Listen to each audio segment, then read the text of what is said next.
Assalamualaikum warahmatullahi wabarakatuh. Eh, Saya akan mempresentasikan hasil di kelompok saya yang saya sendiri Sukoco Purbokesumo, mahasiswa pasca sarjana pendidikan bahasa Indonesia. Pada pertemuan ini saya akan menyampaikan kelemahan dan kelebihan jenis tes untuk memenuhi tugas mata kuliah evaluasi pembelajaran yang diampu oleh Bapak Dr. Haji Burkanul Aziz MHum.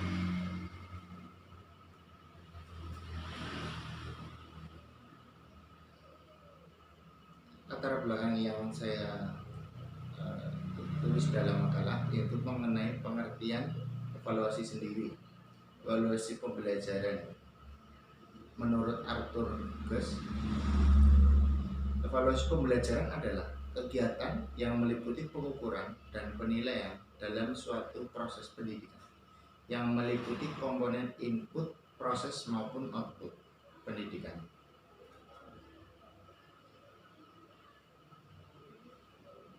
Dalam bab ini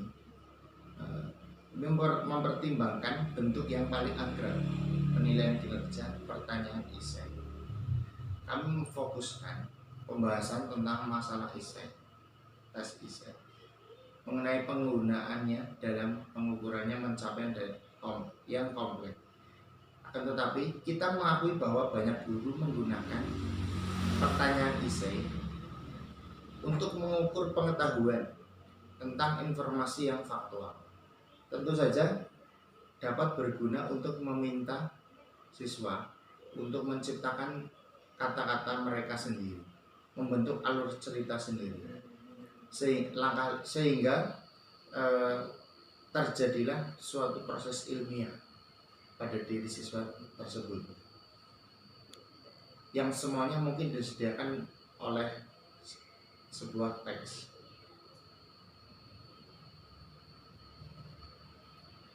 Para siswa bebas membangun, menghubungkan, menyajikan gagasan dengan kata-kata mereka sendiri. Meskipun kebebasan ini meningkatkan nilai pertanyaan esai sebagai perwujudan pencapaian yang rumit. Hal ini memperkenalkan kesulitan membuat esai tidak efisien sebagai pengetahuan secara faktual.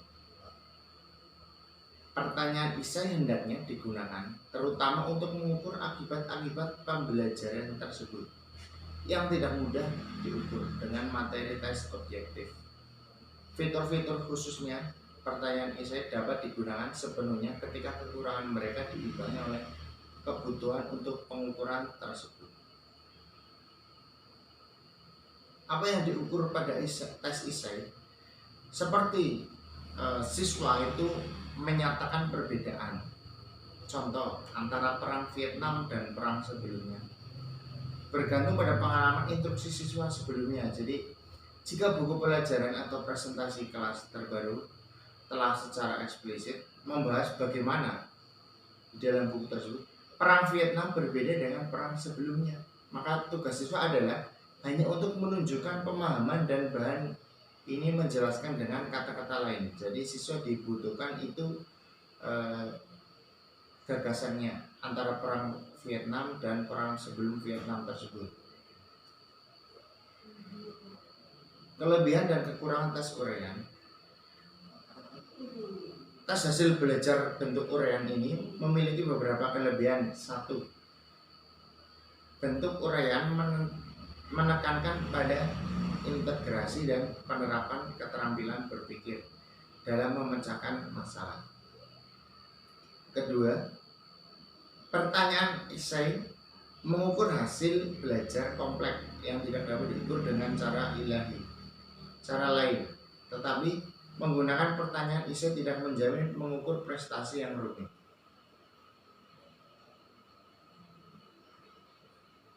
3. Dapat mengevaluasi dan mengukur tingkat kedalaman dan penguasaan kemampuan menulis. 4. Memacu peserta didik untuk mengemukakan pendapat. 5. Keuntungan yang paling nyata dari penilaian esai adalah mereka memungkinkan evaluasi ulang dari kemampuan menulis mereka.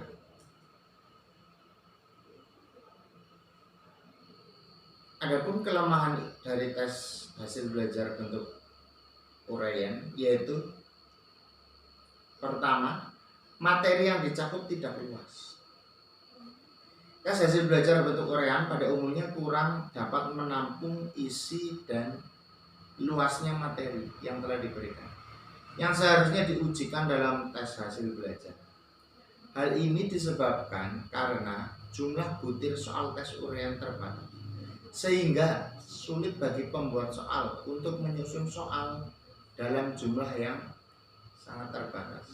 Dan soal tersebut harus mewakili keseluruhan materi belajar yang telah dipelajari. Jadi itu materinya tidak cukup luas. Yang kedua, kelemahan yang kedua, cara mengoreksi jawaban soal tes uraian cukup sulit dan diperlukan waktu yang lama. Hal ini disebabkan karena jawaban dari soal tes uraian bisa panjang dan lebar, serta bervariasi, sehingga dalam pengoreksiannya jawaban menyita tenaga, pikiran, dan waktu, serta sukar sekali dinilai secara tepat dan komprehensif.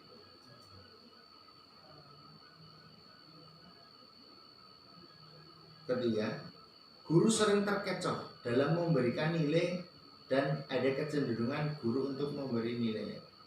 Jadi maksudnya di sini yaitu walaupun jawaban yang ditulis lembar jawab itu benar, tetapi karena tulisannya tidak teratur, lembar jawab kotor, sobek, dan sebagainya, maka nilai yang diberikan lebih rendah daripada semestinya.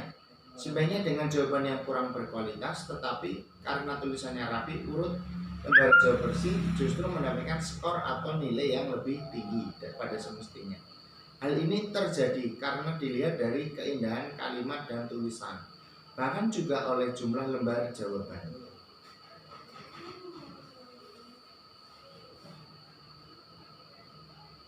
Keempat, jawaban tidak bisa dikoreksi oleh orang lain kecuali penyusunnya sendiri. Hal ini terjadi karena yang dapat mengoreksinya terbatas pada guru-guru yang menguasai materi, sehingga kurang praktis bila jumlah peserta didiknya banyak. Jikalau orang lain yang mengoreksi jawaban akan mengalami kesulitan dan ada kemungkinan pemberian nilai hasil tes bisa berbeda dari yang semestinya. Maka pengoreksian oleh orang lain tentu akan mengalami kesulitan dalam memberi nilai dan berbeda pada penyusun itu sendiri. Upaya meningkatkan objektivitas penilaian dalam tes esai menurut Groenlund, terdapat beberapa upaya untuk meminimalkan subjektivitas penilaian dan pemberian keseragaman standar penilaian dari siswa yang satu ke siswa yang lainnya, yaitu sebagai berikut. Yang pertama, evaluasi jawaban-jawaban soal esai dalam hubungannya dengan hasil belajar yang sedang diukur, seperti halnya tes objektif, digunakan untuk memperoleh bukti yang jelas mengenai sejauh mana hasil pembelajaran telah tercapai. Dengan demikian, kinerja siswa yang diinginkan dalam hasil pembelajaran harus sesuai dengan panduan baik dalam mengonstruksi pertanyaan maupun mengevaluasi jawabannya. Upaya yang kedua, untuk soal-soal esai dengan jawaban terbatas, berilah skor dengan metode point method.